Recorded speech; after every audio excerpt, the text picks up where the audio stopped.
Alright, folks, back again. If this thing's working, which I'm on a new phone, so I have no idea how it's going to work, how it's going to look. But I am now in the great state of Georgia in my North American Walmart tour. I think I've hit about 12 Walmart stores so far looking for certain things I want. But I thought what I'd do this time, I'm going to explain to you how my trip went. I started out in Pori, where I caught a flight on a little hopper twin engine to Helsinki. Well, my layover in Helsinki was 1.5 hours. And I thought, well, that's plenty of time. Figured it all out. Well, guess what? The little commuter planes land on one end of the Helsinki airport, and the big fly across water planes depart and land from the other end of the Helsinki airport. So upon arrival, I checked the board for the gate, and it informed me it was a mere 43-minute walk to my flight. Well, now this may come as a surprise to some of you, and I don't want to shock anybody, but I'm old. The 43-minute walk turned into just a skosh over an hour. Got there, waited about 10 minutes, and we boarded. And all was well. Ended up having 3 seats all to myself on the flight over. Food was good. The attendants were great. And there we headed for the great state of Texas, Dallas-Fort Worth Airport. Now, upon landing there, it again came to my attention that I had the gate area, but not the gate to where I was going to land on my boarding pass. No problem, I thought. I got 3.5 hours here. Well, I have to think that every international flight coming in Dallas-Fort Worth decided to land at the same time.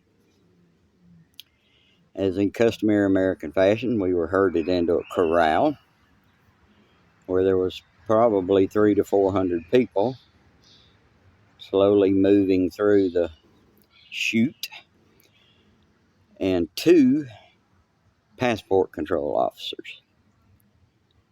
So the immediate thing came to my mind is, well, we're going to be here a while, Bubba. And we were. We made it through passport control with some time to spare. And then if you come in an international flight, you're required to pick up your baggage so you can go through baggage check to get on to the local flights. So I waited and waited and watched and waited, and then was brought to my attention that some well-meaning soul had removed luggage and placed it in the floor. So I finally found my suitcase. Now, I took baggage check to be throw your bag up here, we'll look at it. Now, baggage check was walk through here, the dog will walk behind you and sniff. If he doesn't alert on you, then you go take your huge suitcase, dragging behind you, and throw it on another belt for baggage. Well, the plan had been, in that 3.5 hours I had to kill, to get a chip prepaid card for my phone. Well, after roughly 2 hours in line at passport control, and then another 15-20 minutes searching for and checking my baggage, I located at least the terminal I had to go to. Now,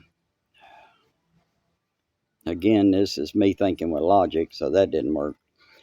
I took the train around to the appropriate gate, and upon exiting the train, realized somebody in their infinite wisdom, somebody talking to me, somebody in their infinite wisdom decided, well, let's don't put a departure board right here where all the gates converge. So I thought about it a minute and pondered on it. Well, if you go one way, you go to whatever gate through whatever gate, and if you go the other way, you go through those gates. What's a dumb hillbilly to do? So I immediately spied an older gentleman and thought, this man's gonna know. And he took my ticket and scanned the QR code and promptly told me where to go, in a nice kind of way, where to go, what gate. And my 3.5 hour layover, in which I could accomplish things, get a snack if I wanted to, decompress a little, walk around after sitting for 8 hours on the flight, turned into standing in passport control for 2.5 hours, going through baggage claim and recheck for 30 minutes or so, wandering the incredibly poorly designed airport, finding the train, taking the train, walking to the terminal, and arrived at my American Airlines flight gate with 9 minutes to spare to board. 9 minutes, they were going to start boarding. Got on that flight, and it was standing room only, folks. They sold every seat to Jacksonville. A little cramped, but comfortable. Wasn't that long a flight, a couple hours. Again, the attendants were really nice, offered water, drinks, snacks. And then I arrived in Jacksonville.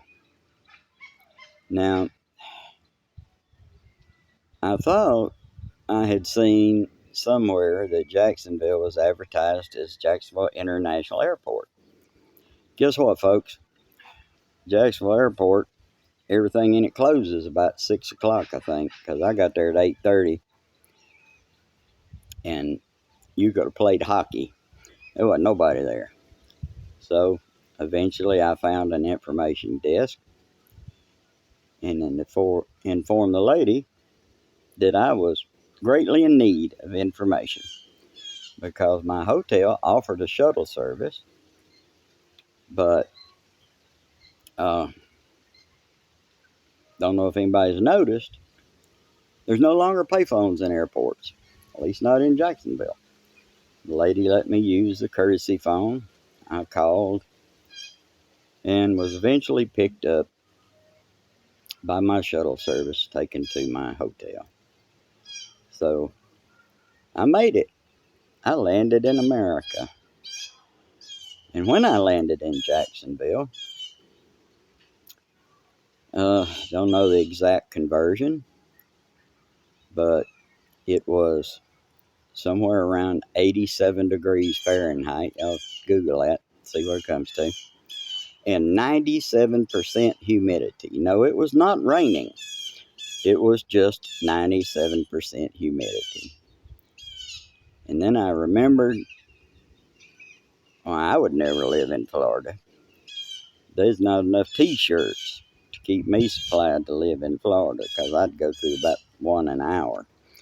But staying in Florida was nice. Ended up staying at an Airbnb.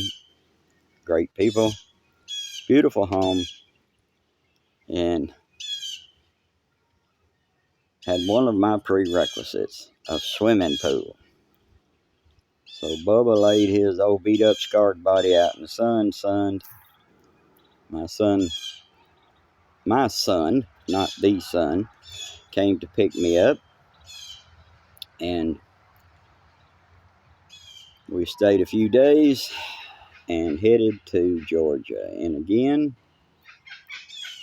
I think the high here today is about 90 degrees, which is a little warmer than Kokomaki, but that's okay. I'll suffer through somehow. I'm through with airports. Can't say I'm sorry about that. There should probably be some law against subjecting an old man to walking that much and standing that long, but it did make me very much appreciate my walks through Pitkiarvi and our park in Kokomaki with the dogs because it strengthened my legs. Gotta believe after all that I could have kicked a football over the airport. But so far that's the update on this trip. Heading out in a couple of days to Alabama. Probably won't be any cooler there. And see my brother. Heading up to Tennessee. See some good friends. Spend a couple of nights there. And then on to Indiana, where it may actually be getting to be fall by now there.